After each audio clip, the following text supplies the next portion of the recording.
Hello V1, সবাই কেমন আছেন? এখন আমি জোহরের খাওয়া খাচ্ছি দুপুরবেলা। দুপুরকে এরা জোহর বলে। এই জায়গায় যে মুরগি একটা ভাজা আছে আর সেমাই দিয়ে ভাত রান্না করছি, বাসমতি চাউল।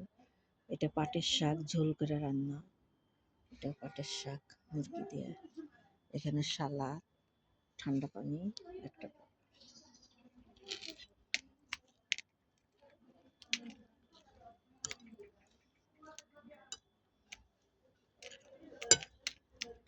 গাজর, তারপরে খাস, টমেটো, এই যে টমেটোর মাশাল্লাহ টমেটোর, তারপরে বেদেনা, বেদেনাকে এরা রোমান বলে, গাজরকে গাজার বলে, খাজকে খাজ বলে, টমেটোরকে বান্দরা বলে, তেলকে জেট বলে।